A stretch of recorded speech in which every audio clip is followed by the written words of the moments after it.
Hello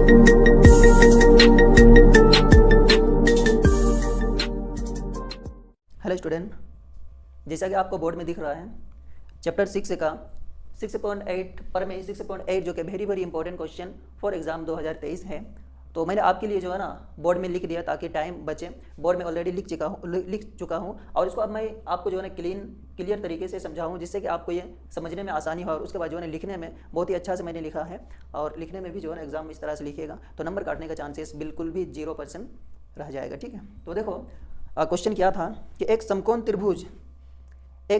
त्रिभुज में कर्ण का वर्ग, एक समकोण त्रिभुज है, यहाँ पे समझो एक समकोण त्रिभुज है और इसका ये कर्ण होता है ना, इसका ये लंब होता है और इसका ये आधार होता है यहाँ पे। चलो ये ए बी सी है।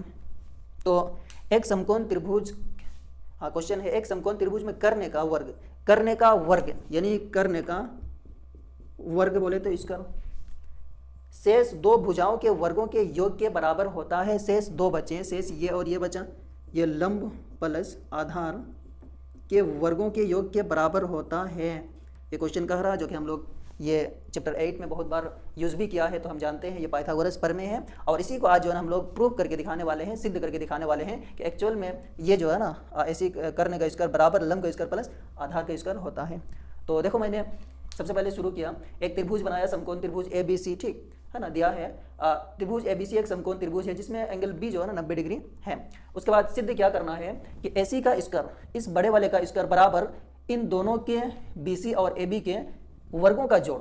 ठीक है, AC का स्क्वायर जो कि कर्ण था और ये मेरा लंब है AB का स्क्वायर प्लस BC का स्क्वायर है ना, कर्ण का स्क्वायर बराबर होता है शेष दो बचे यानी AB और BC के वर्गों के जोड़। ठीक, उसके बाद हम जानते हैं कि कोई भी प्रमेय को सिद्ध करने के लिए जो ना रचना का एक अहम भूमिका रहता है। तो मैंने यहाँ पे रचना क्या लिया कि रचना ये लिया, तो बच्चों मैंने रचना में क्या किया कि सिर से B से, इस B से जो है ना ऐसी भुजा पर लंब BM खींचा, ऐसी भुजा पर लंब BM खींचा जो कि ये M जो है ना इस तरह से मेरा 90 डिग्री हो गया। 90 डिग्री का कोण बनाएगा। हम जानते हैं कि किसी भी भुजा पर किसी भी, अगर ये त्रिभुज कुछ इस तरह से बना होता, ये मान लो त्रिभुज ABC है, तो यहाँ पे लंब डालते हैं ना, तो ये वाला होता है मेरा 90 डिग्री। इधर से इस त्रिभुज का बात करें, इस त्रिभुज हम जैसे ही लंब डालें तो हम देख रहे हैं कि दो त्रिभुज में ये जो है ना बढ़ गया, ये एक AMC और ये एक AMB। ठीक, यहाँ भी कुछ इसी तरह का हुआ है कि एक त्रिभुज था बड़का से त्रिभुज ABC और जैसे ही मैंने लंब डाला तो ABM एक त्रिभुज और BMC एक त्रिभुज, जो कि ये जो है ना मेरा समकोण त्रिभुज है और ऑलरेडी वो भी जो है ना ABC समकोण त्रिभुज है। ठीक है, उसके बाद मैंने क्या किया, उसके बाद मैंने अपना सिद्ध शुरू किया और मैं सिद्ध करने के लिए जो है ना इन त्रिभुजों में जो है ना समरूपता को खोजने का, समरूपता जो है ना दिखाने का प्रयास किया। ठीक है, और फिर जो है ना मैंने सिद्ध त्रिभुज ABC ये बड़ा वाला त्रिभुज हुआ और त्रिभुज AMB इस त्रिभुज का, ये बड़ा वाला त्रिभुज और ये AMB लिया। ठीक है, मैं यहाँ पे थोड़ा सा लिख दूँ, ये मेरा त्रिभुज ABC है, ABC है और दूसरा त्रिभुज मैं इसी तरह का बना रहा हूँ चूँकि वो भी समकोण है, 90 डिग्री बन रहा है ना, तो वो भी समकोण है तो मैं इस डिग्री, तो ये M हो गया है ना, ये A जो कि दोनों त्रिभुज में A कॉमन है तो A यहाँ पे नाम दिया, बचा किया AM, बचा मेरा B। अब देखो त्रिभुज ABC और त्रिभुज AMB में एंगल A बराबर एंगल A बराबर एंगल A जो कि दोनों उभयनिष्ठ कोण है। ठीक है, उसके बाद दूसरा एंगल B और एंगल B बराबर एंगल M दोनों 90 डिग्री का कोण है।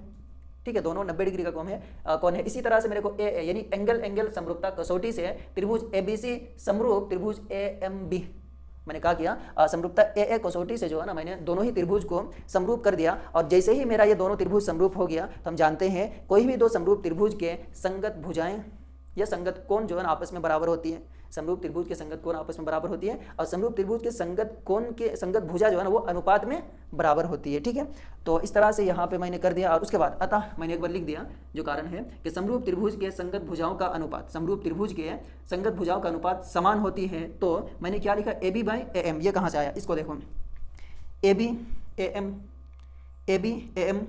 जो है ना जो कि संगत है। उसके बाद AC का संगत AB है, AC का संगत AB है और उसके बाद जो है ना तीसरा था मेरा BC का संगत MB,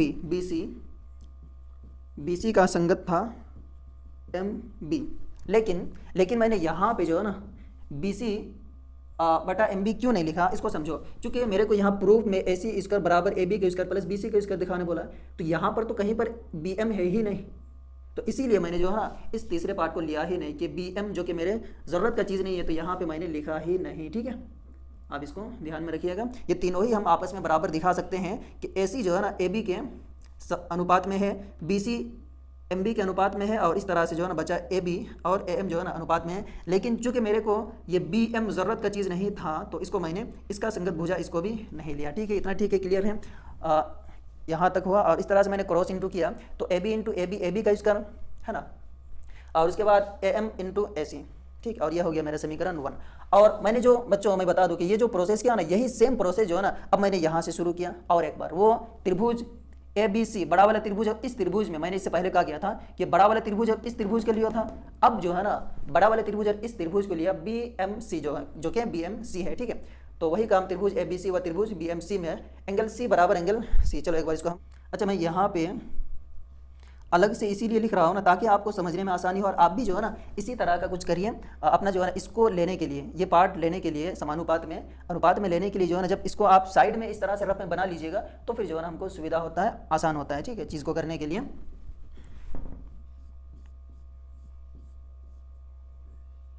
अब देखो पहला त्रिभुज मैंने ए बी सी लिया, नाम लिख दो ए बी सी।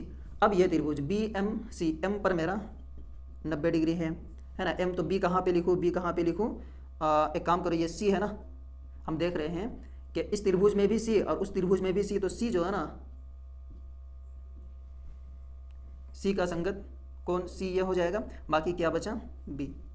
ठीक है, तो अब देखो त्रिभुज बी एम जहाँ भी दिखे काट दो, इसका संगत भुजा इसको भी काट दो। ठीक, बाकी क्या बचा, ए सी बचा और ये बी सी, यानी उसके बाद मैंने कहा लिया कहाँ गया यार, अरे ऊपर, हाँ ये ऊपर मैंने बी सी बटा एम सी किया, बी सी बटा एम सी जो कि इसका संगत भुज ये है, ये मेरा काम का चीज़ नहीं था तो काट दिया मैंने। उसके बाद A C by B C, A C by B C, इस तरह से मैंने क्रॉस इंटू किया, बी सी का square equal to A C into M C, और ये समीकरण 2 मेरे को मिला। और समीकरण 1 व 2 को जोड़ने पर, समीकरण 1 तथा 2 को जोड़ने पर ए बी का स्क्वायर प्लस बी सी का स्क्वायर है ना, समीकरण 1 के और समीकरण 2 के लेफ्ट साइड को मैंने पहले जोड़ा है ना, उसके बाद समीकरण 1 2 के राइट हैंड साइड को जो है ना जोड़ा, और इस तरह से मेरा M A C plus A C M C, उसमें मेरा ए सी कॉमन आया। ठीक है, ए सी मेरा कॉमन आया, और उसके बाद मैं ये देख रहा हूँ कि A M plus M C, A M plus M C, A M plus M C, इस दोनों को जब जोड़ देंगे तो ए सी हो जाएगा। तो इस तरह से मेरा ए सी मिला, ए सी इंटू ए सी का स्क्वायर, और मेरा ये प्रूव्ड हो गया। ठीक है, यानी इसको एक बार लिख दो, ए सी का स्क्वायर बराबर ए बी का स्क्वायर प्लस बी सी का स्क्वायर, और यह हो गया मेरा प्रूफ। ठीक है, तो इस तरह से हम लोगों ने इस क्वेश्चन को जो है ना बड़े ही क्लियर तरीके से, बहुत ही इजी वे से समझा। और इसके बाद मैं 6.9 का एक लेक्चर लेके आऊँगा, और वो भी मैं मेरी तरफ से पूरी कोशिश रहेगा कि आपको समझने में आसानी हो। ठीक है, आपको चीज़ों को समझने में आसानी हो ताकि आप एग्ज़ाम में जो है ना बढ़िया से लिख पाए। ठीक।